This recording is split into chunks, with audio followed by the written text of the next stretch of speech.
in Yankton. It's good to see you again. It's been about 6 weeks since we've done a video, and so things are changing pretty rapidly here at the farm. I'm standing out in the cornfield that I was in last month when we did our video, and as you can see, we're just about done harvesting it. It's really been a tremendous crop. Caleb is moving corn from the grain cart into the wagon, and we'll take it back into the farm and store it in bins until we get it dry, and then we can sell it. But Caleb's doing a really important job here because he has a scale on that cart, and so he's weighing every bushel of corn that we produce. And so that's what allows us to keep our records, to know where our corn was at as far as our production in each field. And so he has a really important job here. He's not only making sure that we get the corn transported back to the farm, but he's also the guy that's keeping track of every pound of corn that we produce. JT is running the combine for me today over here. The combine is a pretty amazing machine when you think of all the stuff that's going on in there. We're looking at some corn here that hasn't been harvested, and here I'm standing in corn that he just got done combining. So the combine is going to go ahead and drive into these stalks, and then it's going to snatch this ear right off. It's going to snap the ears right off and feed those ears into the machine. Then it's going to take the ear, and there's a big corkscrew in the middle of the combine. It's called the rotor. And the rotor is going to take the ears and grind them against each other and shell all the grain right off of it. And so by the time the corn gets to the back of the combine, all that's going to be left are these kernels.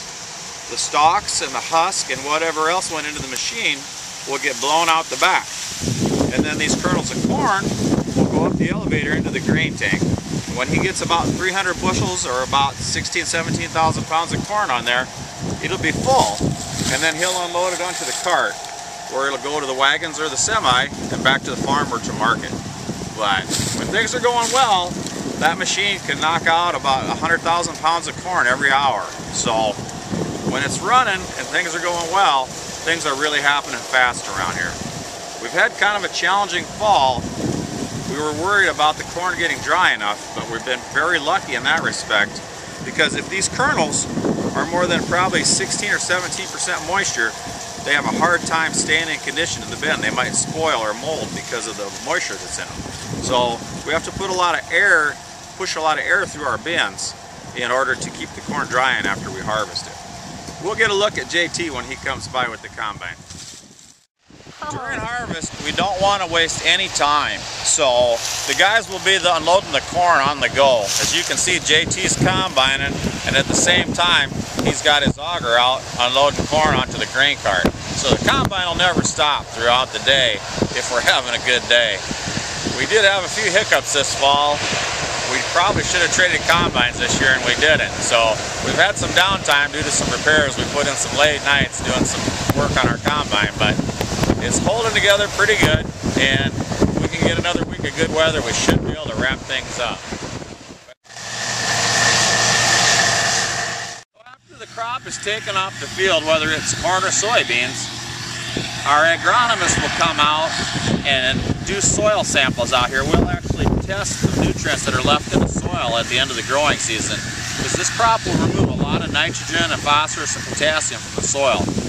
So we'll test these fields and see what nutrients are going to be required for next year's crop. And then, after doing a lot of math and science, which you guys need to get good at, we'll figure out what nutrients are best needed for next year's crop, depending on what crop we're going to put back into this field. So some of our fields we'll be able to apply manure from our hog barns onto, and that's really a great nutrient for raising the next year's corn crops. Other fields will be going back into soybeans.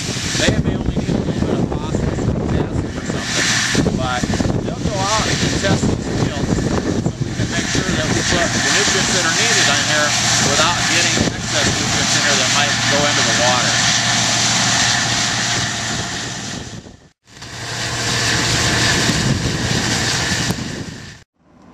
They say there's no such thing as a free lunch in this world, but this is my favorite time of the year because my cows get a free lunch.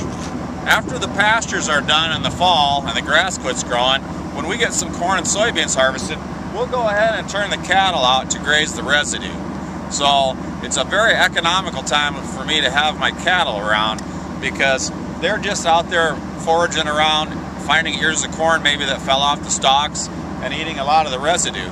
And they're also doing me another valuable service, because they're eating some of this residue and turning it into manure, which is a great nutrient for the next year's crop. So we love a nice long fall without a lot of snow, because every day that we can have our cattle out on the stalks or out onto the bean stubble is a day when we don't have a feed bill for them. So they're happy, and I'm even happier. Now we'll take a quick look in the hog barns. I know I'm using up a lot of time, and I know my daughter is going to have to cut some things out of this video, but I just wanted to take a quick look at the pigs that we were showing you in our last video. 6 weeks ago we looked at these baby pigs on our last video, and they were about this big. Now here we are 6 weeks later, and these guys are getting big. We got 600 of these guys to move out of the nursery tomorrow if we get some rain. And then we got another batch to move out of the nursery at the other farm. So just wanted to give you a look at these guys and just to show you how fast they're growing. But really been a happy, healthy, hardy group, and they're growing fast and they're doing well. But I just wanted to give you an idea of just how fast these little guys get growing. I hope you all have a good month, and we'll take a little more time to talk about some of this stuff in detail next month. Thanks!